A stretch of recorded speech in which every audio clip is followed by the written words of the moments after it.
What was the Pilgrimage of Grace? Hello everyone, welcome back. I'm History with Hilbert, and today I'm going to be exploring the Pilgrimage of Grace and having a bit of an in-depth look at what it was, what it wanted to accomplish, and why ultimately it failed. So, the short answer is that the Pilgrimage of Grace was a series of rebellions during Henry VIII's reign, and they started in the year 1536. Now, Henry came to the throne, I think 1510. And these rebellions really start to take place, a good 25 years in. And the reason is the dissolution of the monasteries. And basically, the dissolution of the monasteries was when Henry VIII, he's very famous in England and probably abroad as well, because he broke with the Catholic Church in Rome and started his own church. Now, the given reason for this is that he wanted to marry Anne Boleyn, but he was already married to Catherine of Aragon. And in the Catholic tradition, there was no divorcing. You couldn't divorce. So actually what Henry wanted to do was to annul his marriage with Catherine of Aragon, but all sorts of things happened in Europe, and the Pope said no, so Henry decided to go it his own way and start the Church of England. Now, it's a very complex topic, and I've very much oversimplified it, and I will go into it in a separate video, but that's essentially the reason why. And it's also thanks to this that so many monasteries throughout England and Wales are now ruins, because, I'm not sure if it's the case in, say, Spain or other countries that were very Catholic, that they still function. But in England and Wales, especially in Scotland now as well, these are all ruins because of Henry VIII and because he dissolved the monasteries.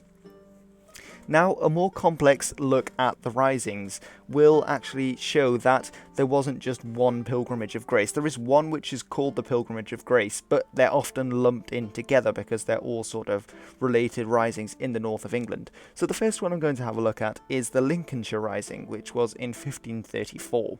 Now, it was led by the Vicar of Louth, and I'm not sure, am I pronouncing that right? I'm not sure. I think it's Louth. And he was a shoemaker, and he was nicknamed Captain Cobbler, which is always a fun one.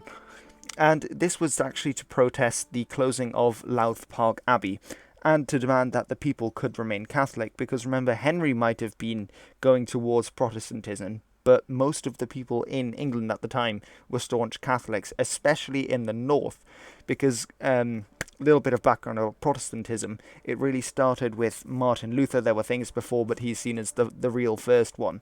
And he was a German priest. Yes, I think priest or monk. I think he's a monk, actually. He was a German monk. And a lot of the earliest Protestants in England were influenced by German traders. And the main trade between Germany, which wasn't a country at the time, by the way, just to make that clear, the main trade between Germany and England was in the southeast of England. So the most Protestants in England would have been around there, and there were very few. And they were mostly learned men, mostly scholars and critics of the church. In the north, however, you'd barely find any Protestants at all in this era. They were pretty much all Catholic. And so a lot of people were very unhappy that the Church of England, as Henry and Cromwell were calling it, was shifting towards Protestantism. And about 40,000 protesters marched on Lincoln Cathedral, and they occupied it on the 14th of October. But when government forces under the Duke of Suffolk came towards Lincoln, the rising fell apart and the ringleaders were executed. So this rising failed, but this is only the first one. Now, the second one, which is often actually called the Pilgrimage of Grace, was in 1536, and it was led by a barrister from London named Robert Aske. Which is important because a barrister from London, obviously he's more high up in society, so you wouldn't really think, oh, he's going to be leading an army of peasants. But, it shows that this could have been a serious threat because it crossed, the traditional class boundaries in Tudor England. And they occupied York with 9,000 rebels. Now, obviously, all of these monks and nuns who had been made redundant, basically, by the fact that the monasteries had all been closed, they confiscated the monastic land and they drove out the new owners. And then the Duke of Norfolk, this time acting on the king's behalf, negotiates with Robert Aske, who was leading over 30,000 rebels. And I think the Duke of Norfolk's army was considerably smaller, so he was very tactful in doing so. And he promised them all a full pardon, and he promised as well that they would have their cases heard in a parliament in York the year after. So next up we're going to have a look at Bigot's rebellion, and this one actually links back to the previous rebellion, the Pilgrimage of Grace, and this one was the year after in 1537. Now this was led by Sir Francis Bigot, who is the namesake of the rebellion, and this one was again in North Yorkshire, so it's again in the north, as well as in Cumberland, because Norfolk's promises to the Pilgrimage of Grace, when he was negotiating with the 30,000 rebels, hadn't been kept, so they rose in rebellion again.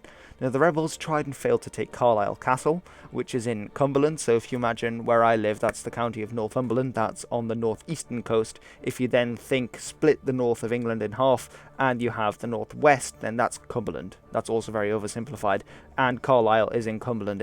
I think it's the biggest city, and there's a big castle there. But they failed to take Carlisle Castle, and then they flee when the Duke of Norfolk's army approaches. And the rebellion ends in failure. And Henry VIII then uses this as an excuse to execute 216 prominent ringleaders, including Robert Aske, who actually had nothing to do with this, and he was the leader of the Pilgrimage of Grace the year before, Francis Bigot, who was the leader of this rebellion, and Lord Darcy.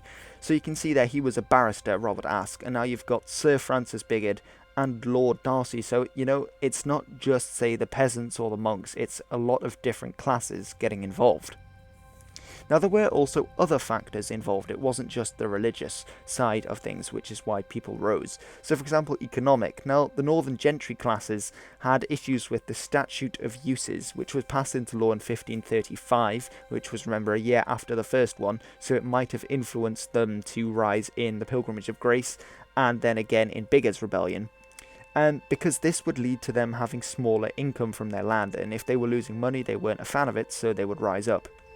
Now, in 1535 as well, there was a failed harvest, and this led a lot of poorer people to rise up, because actually the monasteries were very important in this society, which was still essentially feudal, in the fact that when times were hard and there wasn't any food, like for example in a failed harvest, people would go to the monasteries, and the monasteries would hand out food, they'd hand out care, they'd look after the sick and the needy. And so this is just, another nail in the coffin, and it's making people angry in the north because they'd taken away the monasteries and there was a failed harvest, so they had no one to go to for food. So when times were hard, they'd be willing to rise up. Now, there were also, of course, political factors involved. Now, Northerners were very displeased with how Henry had divorced and cast off his first wife, Catherine of Aragon, because she was very popular in the north. Now, for example, the Battle of Flodden, which was when Henry VIII was away in France with an army, and the Scottish King James the Fifth, one of the Jameses, there's too many, invaded England with a large Scottish army, and Catherine of Aragon was the one who sort of dealt with that by sending up troops, and she was very popular with people in the north. And obviously the break with Rome was to get rid of Catherine of Aragon, to annul the marriage with her, so that Henry then could marry Anne Boleyn. Now, as well as this, Anne Boleyn, who I've just mentioned, was a Protestant, and in the Northerners' eyes, illegitimate, and she was very unpopular. Now, but even though this is the case, Henry's execution of Anne Boleyn in 1536 on trumped-up charges also angered people, because that's not a very kingly thing to do, to execute your queen. And northern nobles and the gentry also despised... Oh, I've spelled that wrong, that's bad. Despised Thomas Cromwell, who was basically the man behind the dissolution. He is the main sort of cabinet minister who was taking charge of things at the time, and Thomas Cromwell was one of these Protestants as well. Now, there were also religious factors. So, for example, the Northern Church was central to community life, as I was saying. So in times of need, people would go to the monasteries, and the monasteries would essentially look after them. Travellers, they could stay there, things like that. So we often have a very bad view of monasteries, as in they were all corrupt and all the monks were fat and had 17 children. And although this was the case in, a lot of different areas, it's also true that they played a very important part, and they were also, the centres of education in, rural communities, and they looked after people, and they really had a certain role that really wasn't filled in until, say, the 18th or 19th centuries with, doctors and hospitals and things like that. So they sort of had a very important role, and when you take that away, then people are going to be annoyed. And many of the Northerners as well, of course, this was still right at the back end of the Middle Ages, and many of them actually feared that, God would, forsake the land of England because it had closed its monasteries. And a lot of Northerners as well were very conservative, and they were angered by the new 10 Articles, which reordered a lot of the church's doctrine to move away from the traditional Catholic form of worship to a more Protestant one, and they saw this Protestant one as being, it's not right, it's not how the church is meant to be. So who went on the Pilgrimage of Grace? Who were the Pilgrims of Grace? Well, in all the Risings, the largest groups by far were the common people, and this makes sense because in the feudal system they were the largest groups, so I guess that's proportional and to be expected, and I've mentioned some of the grievances they'd had before. Now, members of the gentry also took part in the Pilgrimage of Grace, as well as the other Northern Risings, because of discontent with new Acts of Parliament, and some of these Acts of Parliament would include the Act in Restraint of Appeals, which led to a lot of church land being forfeited to the Crown, as well as the Act of the Dissolution of the Monasteries, which is fairly self-explanatory because that's dissolving the monasteries and people were unhappy with that. Now, many of the recently evicted clergy as well all took part, so if you think about it, the monasteries weren't just good for the local community, but they also employed lots of people. Obviously they didn't pay them, but it gave them a livelihood, and if you take that away, then lots of people suddenly don't have a livelihood anymore. Henry VIII and Cromwell were efficient they sorted out, I think, something like 6,500 out of 8,000 monks were given, new jobs. But nuns, for example, there wasn't anything to help them get back on their feet. And still, it's a lot of upheaval in a very short amount of time. And also a lot of the nobility in the north took place because they felt that this wasn't the right thing. They might have been religiously convicted, or they might not have fancied, their chances, so they might have thought, all right, well, we're going to rebel and see where it takes us, although they often abandoned the commoners when a royal army approached, which is one of the reasons why they failed. So, was the Pilgrimage of Grace a threat? Well, they mobilised tens of thousands of people in the north, which is a large amount, so, people in the south should have been worried, because if they had actually marched on London, they might have done something. People from all walks of society came together in the rebellion. As I mentioned, you had the commoners making up part of it, you had the gentry class, you had barristers and lawyers taking it up, as well as, the nobility, as well as, the clergy, that kind of thing. So it was through all walks of life, really.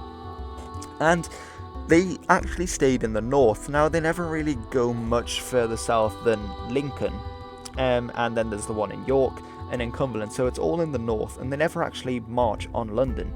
But if those 30,000 rebels under Robert Aske had decided not to negotiate with the Duke of Norfolk, and they had actually marched on London, they probably could have defeated the Duke of Norfolk's army.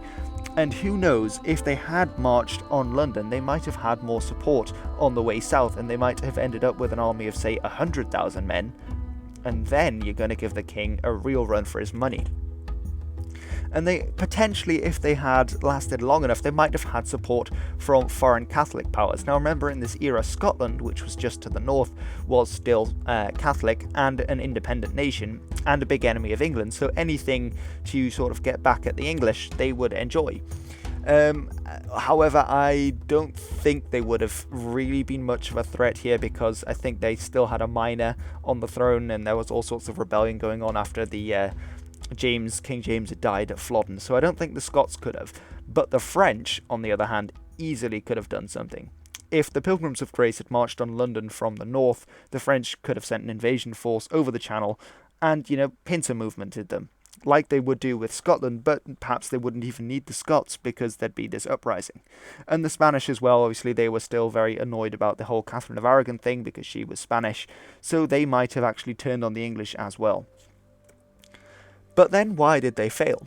Well, there were different motivations between the different classes, so it wasn't all the same reason, which led to them not really being very coherent, and not really the glue that needed to be there between them wasn't, and that's why we see that the nobility fled when the commoners, some of them fled and some of them stayed, so it wasn't really a coherent enough movement. Now, they were naive in accepting Norfolk's offers and promises, because the whole reason for Bigot's rising was because Norfolk had just lied and said whatever to keep the rebels calm so they'd go home, and the king had no intention of having that parliament in York. They didn't want to fight against a royal army, they just wanted to, roll back the reforms that Henry was trying to implement on the church. And, they never actually fought against an army, there was never actually, a big battle between them. And as well, they weren't a real fighting force. They were just rebels. They were just people who'd come together and, in a march. Basically, they weren't like a foreign army that could have faced the royal army even if they had actually stood up to them. And they didn't gain support in the south near to London. Now, in the north, you often find rebellions during the Tudor era, but they're not really that important because the only way to really wrest any power is to go to London where the king is and to depose the king. And they never do that. So if it's not in the south, it's not really much danger. Alright everyone, thanks very much for watching. So this has been my video on the Pilgrimage of Grace, as well as the Cumberland Rising, which I like to call the Cumberland Sausage Crisis, and the Lincolnshire Rising as well. So I hope you have enjoyed this video. If you've got any more questions about it, please do ask me in the comment section below. And feel free to check out some of my other videos. Now, I've made a few other videos about Henry VII. I'm going to make a few more about Henry VIII, so I'll leave links to everything in the description. Thanks for watching. I'm History with Hilbert, and I hope you'll be tuning in next time.